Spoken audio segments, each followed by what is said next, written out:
Baik, ini part 2-nya ya. Selanjutnya kita akan menghitung simpangan baku pada populasi. Jadi kalau tadi bukan dalam kelompok ya, kelompok. Kalau sekarang kita akan lihat bagaimana simpangan baku dalam kelasnya, dalam kelas populasi. Baik, jadi di sini yang harus diperhatikan bahwa ada dua rumus yang akan kita gunakan. Yang pertama adalah untuk panjang kelas yang dimana untuk kelas yang panjang kelasnya sama, maka menggunakan rumus yang merah ini ya. Bagian yang merah, yang atas. Sedangkan untuk eh, kelas yang dimana panjang kelasnya tidak sama, maka menggunakan rumus yang bawah ya. Nah, jadi harus dibedakan. Nah, kalau misalnya kita mengetahui panjang kelasnya sama atau tidak, bagaimana? Nah, nanti kita coba jelaskan.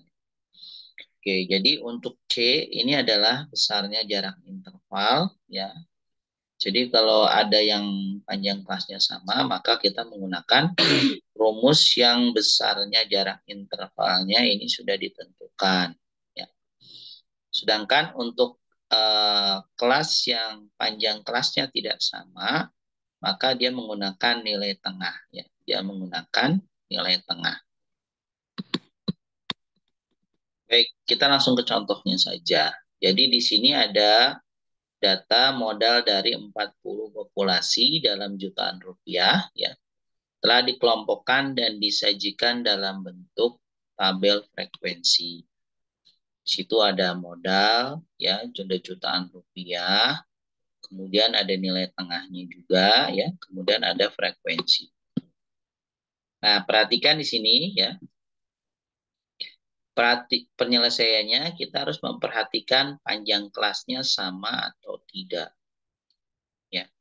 Kalau misalnya panjang kelasnya sama, maka menggunakan yang rumus yang ada C-nya. Kalau misalnya tidak sama, maka kita menggunakan rumus yang menggunakan nilai tengah. Ya, menggunakan nilai tengah. Oke. Nah, kita coba perhatikan di sini. Untuk panjang kelas, ya, kalau kita perhatikan di sini, ini sama semua. Jadi antara 118 sampai 126 kalau kita hitung ya. 118, 119, 120, 121, 122, 123, 124, 125, 126. Jadi hitungannya itu ada 9. C-nya itu 9. Begitu juga dari 127 ke 135, 136 ke 144, dan begitu seterusnya. Itu mempunyai panjang kelas yang sama yakni 9. Kalau mempunyai panjang kelasnya yaitu 9, maka kita menggunakan metode ini ya, dengan rumus yang pertama tadi. Nah, untuk frekuensinya kita sudah dapatkan, kemudian kita diminta untuk mencari atau menentukan nilai D. Nilai D itu nilai titik asumsi. Nah, bagaimana untuk mencari atau menentukan titik asal asumsi? Sebaiknya dipilih kelas dengan nilai F terbesar. Jadi nilai F terbesarnya itu 12. Nah, 12 ini menjadi titik awal, titik asal asumsi. Di situ jadi 0. Kemudian angka yang ke atasnya ini negatif 1, negatif 2, negatif 3. Untuk yang di bawahnya 0 itu ada 1, 2, 3. Kemudian D-nya di pangkat 2, jadi negatif 3 di pangkat 2 itu 9. Kemudian negatif 2 di pangkat 2-nya 4, dan begitu seterusnya.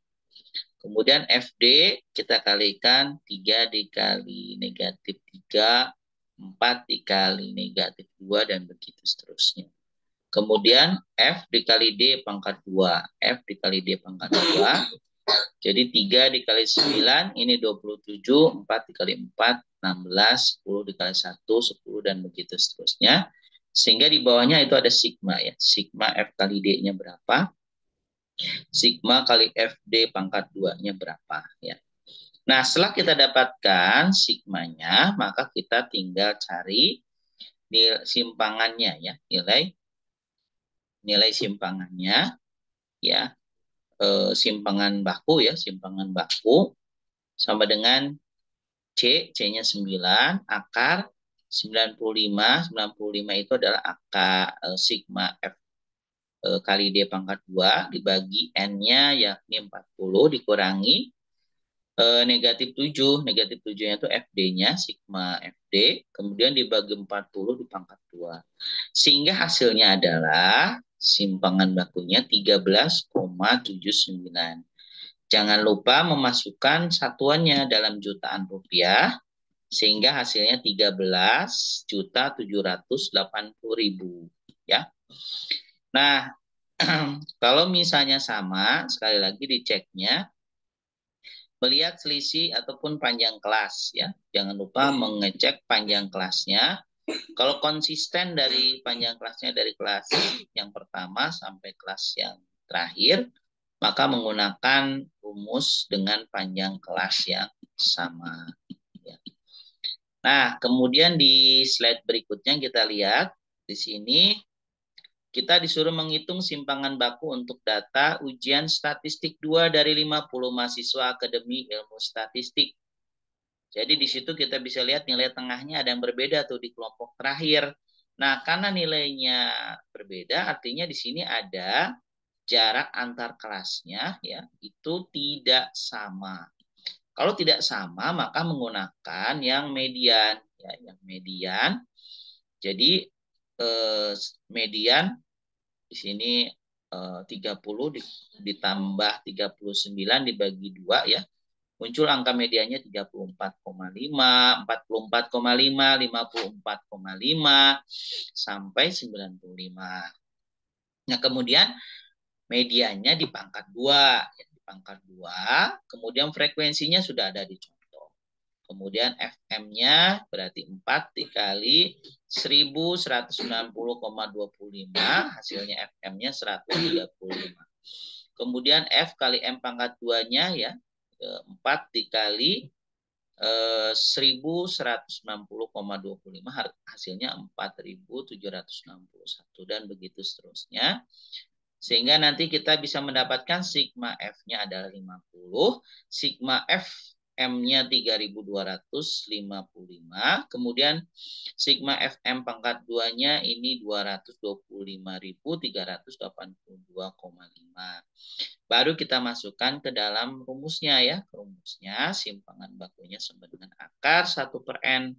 N-nya itu 50, kemudian FM pangkat 2-nya 225.382,5 dikurangi dengan 3.255 pangkat 2 dibagi 50. Hasilnya adalah simpangan bakunya 16,42.